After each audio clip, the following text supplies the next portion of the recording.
I was really impressed with the way we kept the ball in front of us. Dallas is a fast team, very athletic. We've been really harping on that.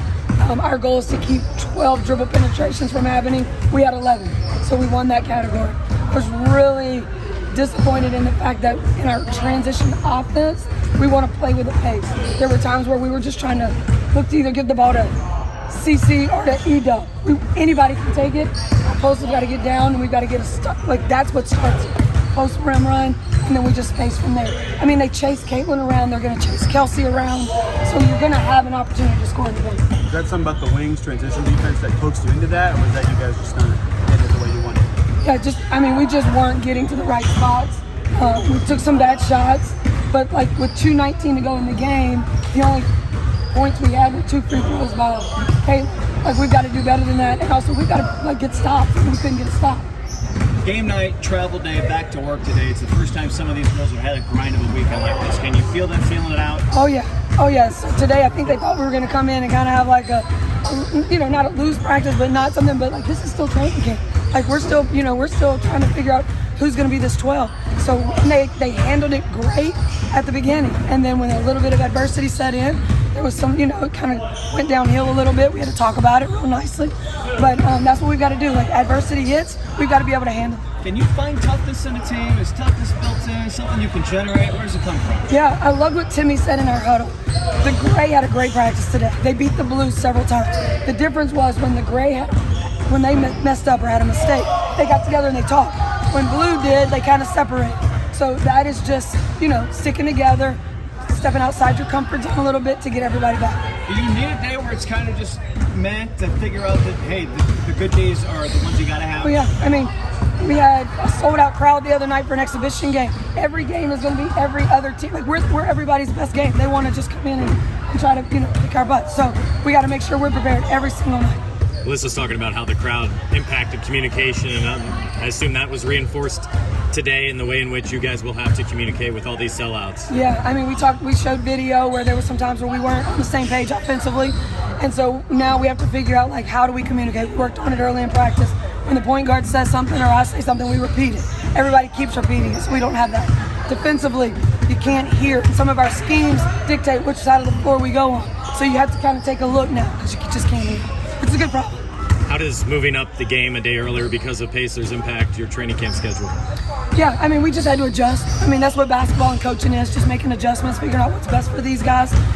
We're gonna give them off on Tuesday. So, I mean, they haven't had a day off. They had media day on our last day off, and then we traveled yesterday. So they need a full day off where they can just refocus, refresh, and get a good start. Does the prospect of playing in all these full arenas change maybe how you got to call the game a little bit? You talk about communication, but maybe you have to really look at how you go about getting plays and making adjustments on the fly. Yeah, we're figuring that out as coaches as well.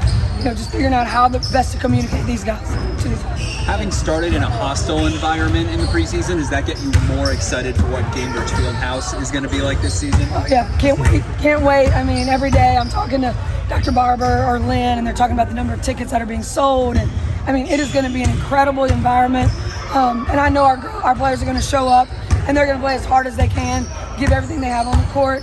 But just even going into other arenas, I mean, it's the same environment. I mean, it was like the WNBA Finals environment the other night. It was so exciting. So, Coach, you wanted to be growing up this year? Is that your invitation? How did that all get Wait, set? Yeah, you got Christie Fortner here. Just what does it mean to have her here, number one? Yeah. But the influence she said, not just on you, but on the game as a whole, Yeah. it's a very big deal to have her see what this has turned into. For sure. I mean, she was here before. She's, an Olympic gold medal coach. I went to her camps at Louisiana Tech when I was younger. I wanted to be here. I wanted to be that lady right there. So just to have her, I'm going to go down and get to spend some time with her, talk to her about what she saw today, how I can be better, what she sees.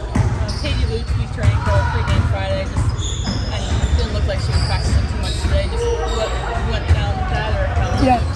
Yeah, just a little minor setback. I mean, she's going to be day to day. She was able to get some shots up. Just want to make sure she's good to go when Todd gives me the okay. How's Kelsey doing? Is she making progress as well? She's making great progress.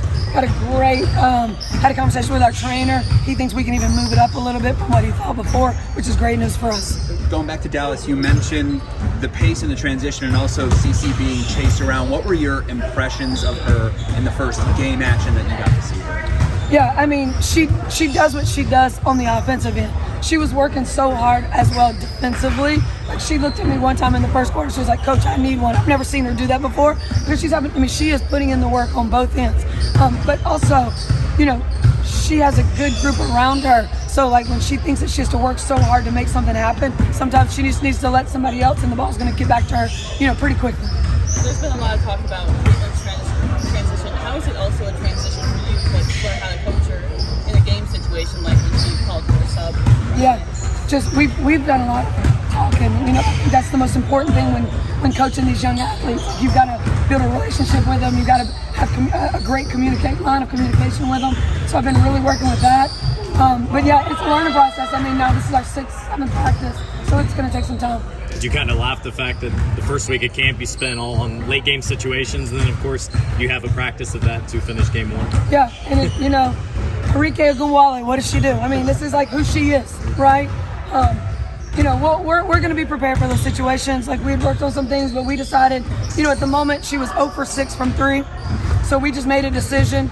We had faith in Lexi, and I mean, that's what she does, and that's the shots that she makes. Did you have any practice on jump balls? I know when Caitlin did it during the game, you kind of looked over and you shrugged. Yeah. And we also had a little discrepancy with the officials on what the rule was, and they said they would get back to us. So we're going to have our rules meeting here tomorrow. I think it's tomorrow. We're going to have a great conversation with Sue, who's coming in.